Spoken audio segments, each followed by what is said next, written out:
to the upper deck. Intensity is not a perfume. Oh, mercy. 5, 4, 3, 2, 1.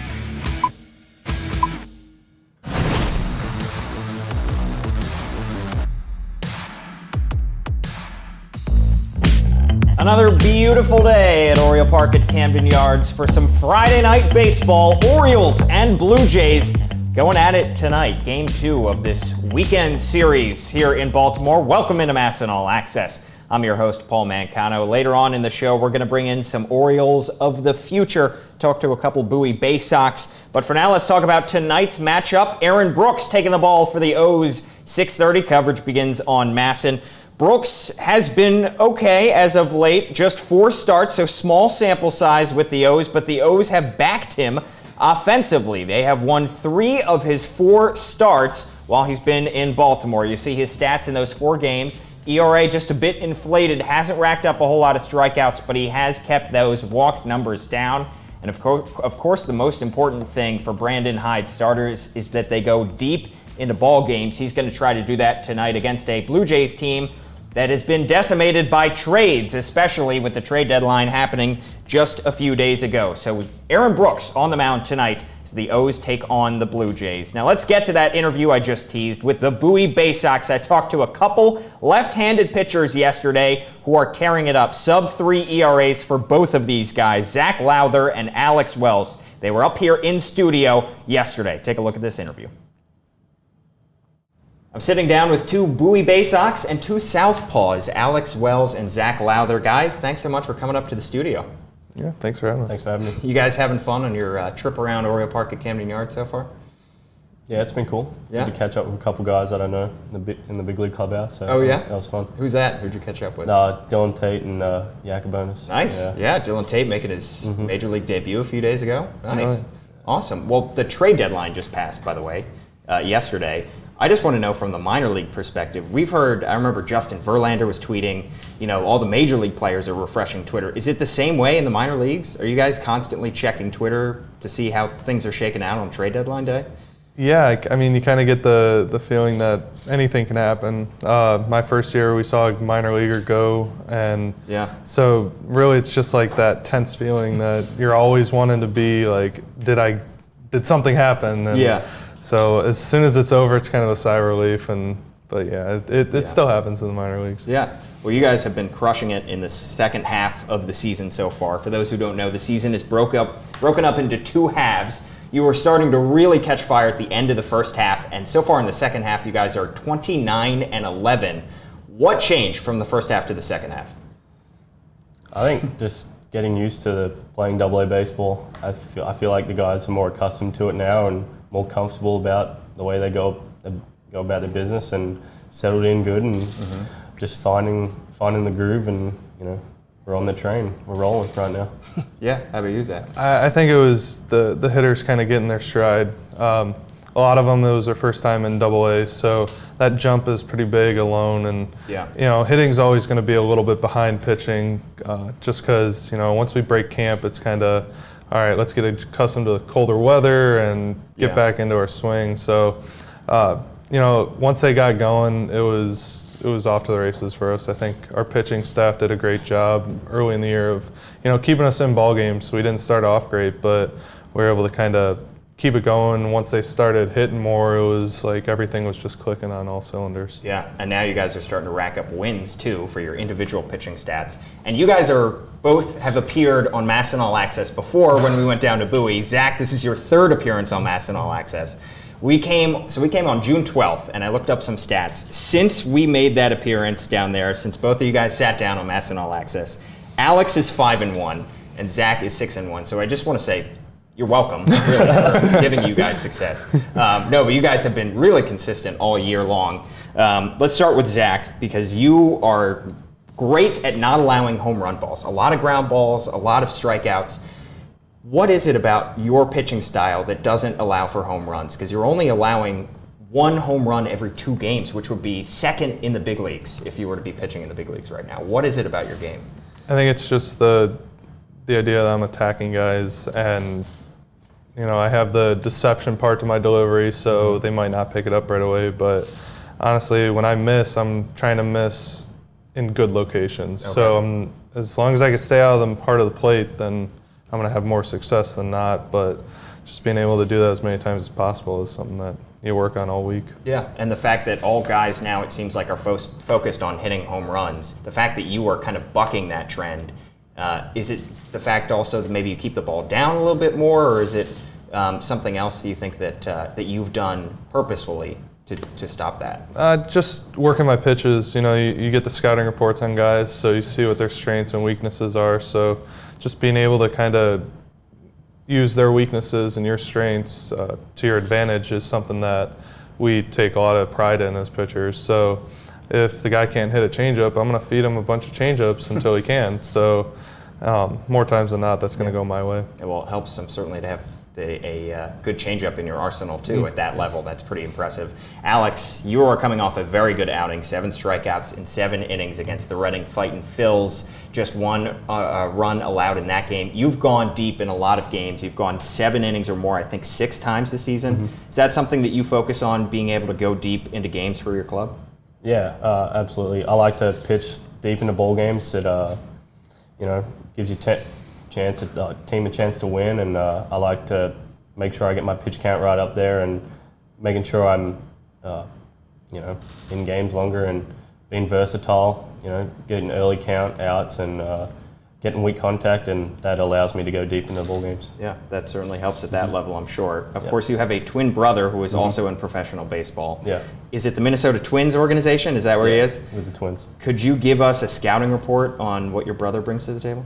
Fastball, changeup, curveball. Is that the Exact same 3 as you, right? Yeah. Did you develop the same pitches growing up? Yeah, had the same pitching coach growing up, so generally go. we're going to develop the same 3 pitches. It was a mold. Yeah. You got 2 of them to work with. Yeah, exactly. Of those 3 pitches that you mentioned, for you, which one would you say is the one that you rely on the most? Probably my curveball at the moment. Yeah. So it's like a 12-6 curveball, right? It's like one of the very good steep curveballs I've heard. Yeah, 12 to 6, trying to get a bit more sweep to it and stuff Okay. like that, trying to work on that, but 12 to 6 at the moment. Yeah, we call it the nice pitch because he just lands it right in the zone. Really? Right. Nice. How do you get guys looking more or swinging more on that curveball? I think I'm getting more chases, swing and misses this year. Okay. Yeah, that's one thing I worked on spring training and earlier on in the year, just to make sure I can bury the pitch 0-2, or I can even just snap one in there 0-0, get ahead in the count, and put them away when I need to. And when you were relying so much on a curveball like that, is it important to have a good catcher behind the plate too that you can rely on if you're going to throw that ball down in the dirt, that he's going to be able to catch it for you? Yeah, absolutely. It's knowing that I got a strong catcher behind there, knowing if I throw one in the dirt, he's going to block it, and it makes me more comfortable to throw more stuff in the dirt, to get swing and misses, more chases and stuff like that. So. Gotcha. Well, Alex, if the audience hasn't recognized, you have a great Australian accent. That's because you're from Australia. Yep. I thought we'd take the opportunity now to put Zach on the spot, because there are some great Australian slang terms. I want to run some by Zach. I ran some by you earlier just to make sure I Googled them and they were correct. But I want to run them by Zach and see if he has a definition that is anywhere near the correct definition for this. Is that all right, Zach? Yeah. You think you're going to be able to handle This is going to be rough. And just give me a guess. Even if it is way off This is gonna base, be rough. just give me something. All right. Let's start with an easy one. G'day. What do you think that means? Hello. Hello? There we go. All right. That's good. Starting off strong. Now it's going to get real hard. Pokies. Do you know what pokies are? Oh, gosh. No, honestly, I don't. No idea. Some kind of guess that is not suggested. It's got to be food. Is it food? Or I it's a thought like a person. pokey fish or something like There's that. a person? No. Well, I don't know. Slot machines. Yeah, I wouldn't have any idea. All right, frothy. Do you know what a frothy is? Oh, we talked about this. It's got Do you call it a frothy? Yeah. You do? Yeah. frothy. It's a drink. At the bar. Yeah. Yeah, it's a Yeah. yeah. What kind of drink is frothy? A beer. Yeah, there you go. There you go. Yeah. I only know Foster's. I'm sure that's like. Is that not true Australian? Okay, No. Good to know. Perusian noodle. All right, Mozzie. Did I pronounce that right? Mosey? Mozzie? Mozzie. This one kind of sounds Cheers? like the actual word. No. No, come on. Mozzie. Like mazel tov. I don't know. Mozzie. You don't want a Mozzie flying around you in the summertime. Mosquito. Oh, yeah. Yeah. I'll give you a couple more. Why'd you just say mosquito? If something is, it's fun. I love the IEs. Everything ends in like IE. If something is ripper, what is it? It's having a ripper time. Yeah, it's like good. Like Yeah, really great. Cheerful. There we go. Yeah. Do you use that a lot too, Alex? Sometimes. Sometimes You can hear get a it. ripper when frothy. he talks to his family, his accent and those words kind of come back out. Do they? It's slang, yeah. Well, his family was at down in Bowie, right? Yeah. And you did an Australian night. Yeah, Yeah, that was pretty cool. Was that cool? Yeah. Nice. And you ran through some slang too. You guys were saying. Yeah. Not they had like a little booklet, and I think we got to page 2, and I was confused already. A booklet. Nice. Educational. Yeah, Educational. exactly. All right. Last one I'll give you here. Arvo. We talked about that one. Yeah, I've we heard have. that one Come on. before. Yeah, Arvo. You can play a night game or you can play a game. Oh, it's a. I don't. What is it? Afternoon. It's not the movie Yeah. star. Yeah. It's afternoon. Yeah. Come on. Afternoon. that. There we go. Arvo. Arvo, Mozzie, G'day, Frothy. All of this is very important. I'm going to start trying to incorporate this. Yeah, I probably need to learn my footy's culture. Well, you have cultured us today, Alex Wells, so we appreciate that. That's all I can do. Yeah. I wish you guys continued success for the rest of the year. Have fun today, walking around the ballpark, getting to see some fans, and of course, catching up with some of your friends on the team. Yeah, thank you. Yeah, take care. 2 southpaws from the Bowie Bay Sox, Alex Wells and Zach Lowther, joining us here on MASN All Access. Thanks again to Alex Wells and Zach Lowther for joining us here on MASN All Access yesterday. Now, if you're coming down to the ballpark for this weekend series against the Blue Jays, a lot of fun stuff in store. Tonight is Stranger Things night, and it's also Friday Fireworks and Women of Country Music series. That continues with post-game on-field performances from emerging country artists after every Friday home game through August 23rd, in partnership with Change the Conversation, which is a nonprofit organization which fights gender inequality in the music industry. Friday Fireworks and Women of Country Music is part of the Orioles' year-long celebration of women's equality and girls' empowerment. Tonight's performer is Natalie Stovall. She's a singer from Tennessee, incredibly talented, amazing with the fiddle. She performed on The Voice a couple seasons ago, impressed the judges, including Miley Cyrus. I caught up with her earlier today to talk about her experiences as a musician.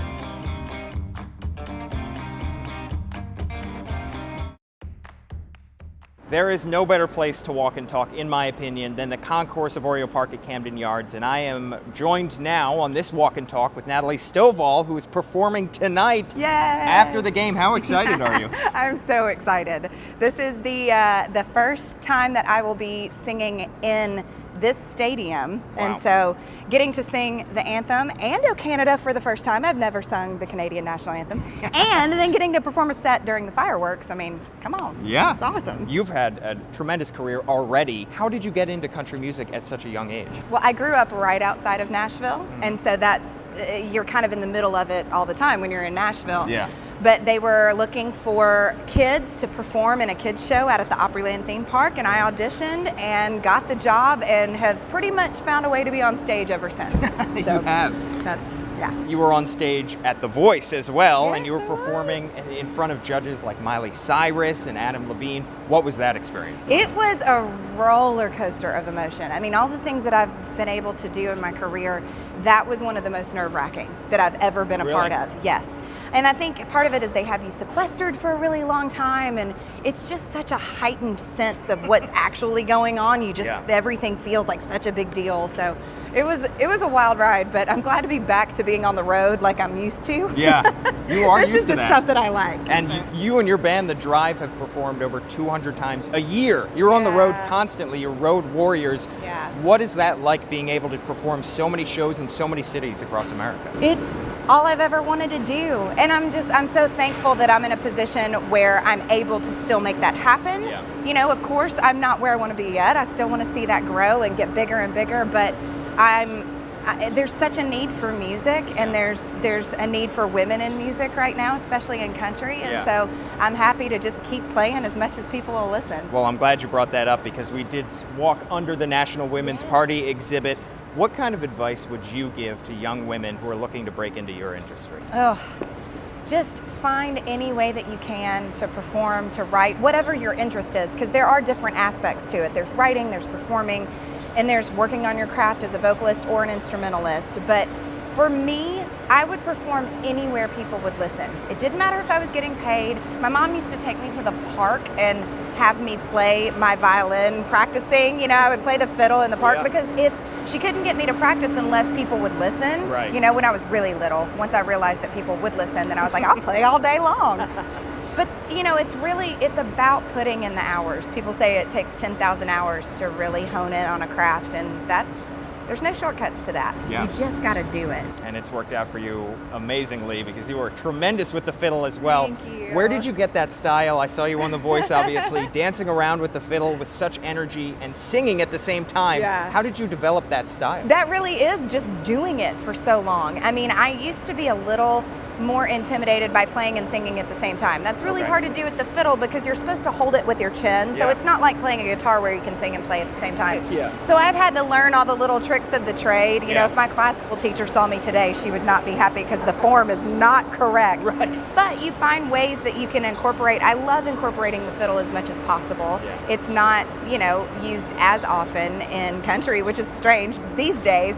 But I love playing the fiddle. That's my favorite instrument. And so I find all the ways that I can, and just, you know, keep playing and singing as much as possible. Well, I'm excited to see you, and I'm sure there are many out there excited to see you play and sing here at Oriole Park at Camden Yards tonight. Excited. Break a leg here tonight. You're going to see her tonight after the game and right before the fireworks. Natalie Stovall. Again, you can catch Natalie tonight after the game. And tomorrow, if you're coming down to Oriole Park at Camden Yards, the Saturday roof deck sessions are back for the 7 Saturday home games through August 24th. The sessions feature pregame performances from both local artists and national acts on the Budweiser roof deck out in center field.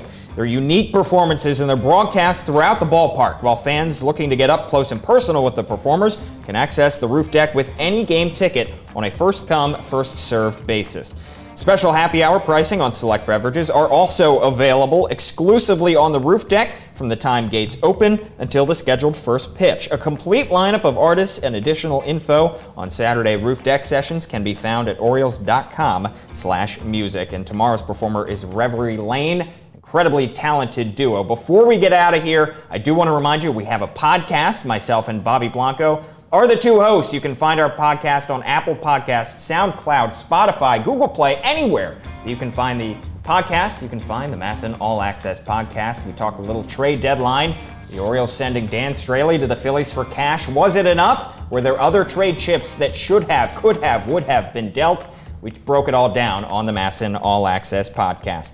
Don't forget, Game 2 of this series between the Orioles and Blue Jays is tonight. Coverage beginning at 6:30 on MASN. And if you're coming down to the ballpark this weekend, this Sunday, first 20,000 fans 15 and over get this awesome Orioles cap. Thanks again to Amy Jennings, Brennan Mortensen, Olivia Witherite, Bobby Blanco, Zach Lowther, Alex Wells, and Natalie Stovall. Enjoy the game tonight. We'll see you later.